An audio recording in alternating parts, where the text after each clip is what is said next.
Là, ça commence à être un peu une drôle d'ambiance, en fait, une vague qui emporte tout le monde. On a l'impression que tout le monde a cette sensation qu'il y a un danger qui est imminent, qui est présent, qui est là. Et il commence à chercher vraiment partout. Où est la petite fille? Que lui est-il arrivé depuis qu'elle a quitté l'appartement familial vers 13h? Charlotte a voulu aller jouer à l'extérieur pour rejoindre des amis.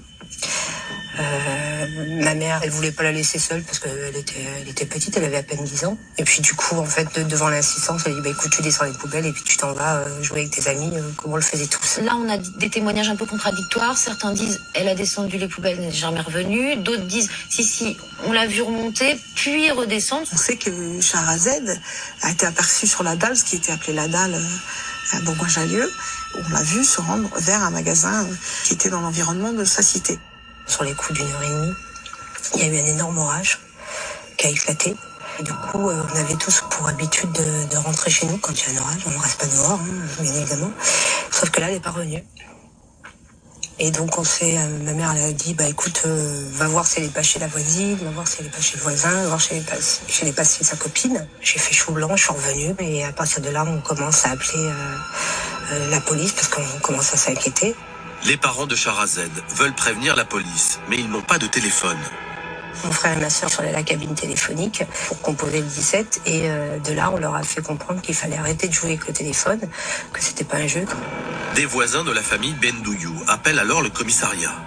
On leur demande de dire aux parents d'attendre encore un peu le retour de l'enfant. Un temps précieux est donc ainsi perdu avant que ne débutent les recherches. Il s'était passé déjà plusieurs heures avant qu'ils arrivent. De souvenirs, je me souviens qu'ils sont arrivés vers les coups de 5h30, 6h. Pas avant. Les investigations menées dans le quartier ne permettent pas de retrouver l'enfant, dont l'absence d'heure en heure devient plus inquiétante. Mes parents, ils étaient dans la recherche. Eux, ce qu'ils voulaient, c'était leur fille. Leur fille. C'est tout. Férouz, la grande sœur de Shahrazed, a alors 11 ans. On est allés dormir, nous les petits. Par contre, les parents n'ont pas dormi. Alors, la première nuit, elle a été longue à trouver pour le sommeil. C'était très culpabilisant de se dire je vais m'endormir et peut-être qu'elle est quelque part blessée. Et nous, on est là tranquille au chaud dans un lit bien douillet, après avoir mangé et tout. Et c'était vraiment quelque chose, déjà à cet âge-là, je me disais, mais elle est où, quoi? Est-ce qu'elle va arriver Est-ce qu'elle va trouver le chemin? Enfin, 1000 questions. Férouz pense que sa petite sœur s'est perdue ou qu'elle s'est blessée. À l'époque, il y avait eu l'affaire de Ludovic Janvier, qui avait fait grand bruit en 83. Mais je ne fais pas le lien à l'époque, parce que je suis petite, et parce que pour moi, Grenoble, ça me paraît extrêmement loin. Bourgoin est à 60 km de Grenoble. C'est comme si c'était 300 km dans la tête d'un enfant. Donc on se dit, on est loin, on est préservé. Les voitures de police sillonnent la ville. Des maîtres chiens tentent de retrouver la piste de la petite fille. En vain, Shahrazed demeure introuvable. Et l'hypothèse d'un enlèvement s'impose. On lançant aujourd'hui un appel aux éventuels ravisseurs de la fillette. Monsieur et Madame Bendouyou essaient surtout de conjurer leur angoisse et d'exprimer leur dernier espoir de retrouver saine et sauve leur petite fille. Aux ravisseurs qui l'ont pris, qui la posent et puis qui partent tout de suite. Nous, on veut notre sœur et c'est tout. On n'a aucun problème et puis on voudrait seulement elle et puis c'est tout. On ne voudrait pas leur faire des problèmes aux autres. On voit bien cette petite Férouz à quel point elle est extrêmement... Personne ne nous parle, personne ne nous dit rien. Nos parents, sans le vouloir, n'ont pas répondu non plus à nos questions. En fait, on demande tout simplement où est Shahrazed. Et personne ne nous répond. Personne ne nous répond. Quand vous osez même plus après, au fur et à mesure, parler de ce sujet, tellement ça dégouline de larmes. Une maman qui est dans un état épouvantable, c'est inimaginable. Mon père qui arrête de travailler, il travaille plus du tout, il cherche toute la journée, toutes les soirées, sa fille, pendant plus d'un mois. Mon père va tenter d'aller à plusieurs reprises au commissariat de Bourgoin de temps en temps pour essayer d'avoir des informations. Et il s'est fait copieusement jeter, on va le dire ouvertement, il n'y a pas photo. Il n'y avait pas d'éléments supplémentaires et qu'on l'appellerait dès qu'il y en aurait. Voilà ce qu'on dit à un papa qui attend le retour de sa fille. Voilà, et qui ne comprend pas forcément tout ce qu'on lui dit. Et la seule chose qu'il comprend, c'est qu'il lui manque une fille et qu'il veut la retrouver à tout prix, quoi. À tout prix. Sans aucune nouvelle de l'enquête, la famille de Shahrazad est douloureusement seule. Je sais qu'à l'époque, mes parents n'ont pas pu déposer plainte. Et à l'époque, on avait fait comprendre qu'il fallait éviter, pas maintenant, parce que voilà, ça pourrait mettre en danger la vie de Shahrazad.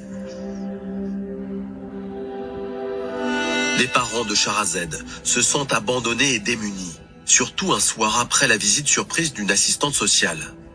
Un mois et demi après, ma mère était très contente. Elle pensait qu'on avait trouvé des fonds pour pouvoir payer des détectives, des choses comme ça. Et en fait, je me souviendrai de cette scène. Et cette personne est venue et elle a fait signer un document à ma mère. Et ma mère lui demande qu'est-ce que c'est, parce que c'est après qu'on explique. Et la dame lui dit non, mais c'est pour les allocations, faut qu'on les coupe.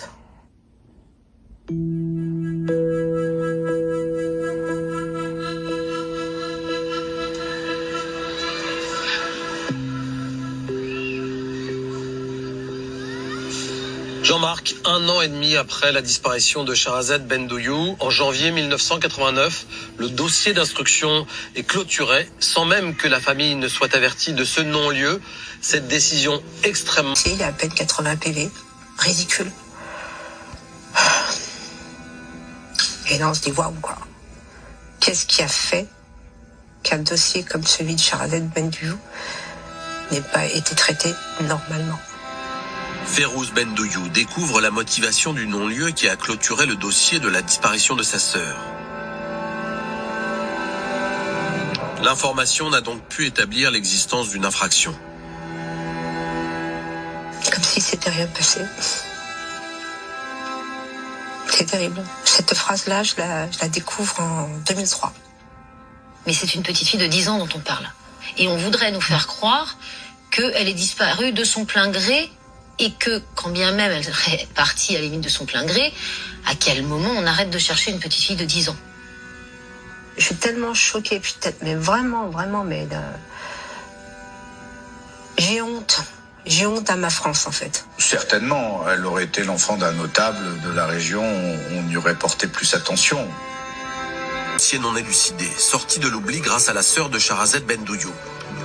On les a mis de côté pendant des années, jusqu'à ce que Férouz Bendouyou, armé de toute sa rage, réussisse à soulever des montagnes en réalité à elle seule et ensuite en agglomérant d'autres familles autour d'elle. Je me rapproche des familles pour leur dire, écoutez, est-ce que ça vous dérange pas que je puisse avoir connaissance de votre dossier pour pouvoir le glisser dans celui de Shahrazad et pour pouvoir essayer de faire des corrélations. Elle en fait le combat de sa vie finalement et c'est elle qui va aller rencontrer les familles et les fédérer d'une certaine façon autour d'elle jusqu'à ensuite trouver les avocats Maître Sebor et Maître Herman qui vont rentrer dans son combat et ne plus jamais le lâcher. J'ai été pleine d'espoir quand on a rencontré Férouz et que les familles des disparus de l'Isère se sont unies pour pouvoir arriver à faire avancer les choses. On se sent soutenu là on se dit c'est bon, ça va bouger, on se dit ça va bouger.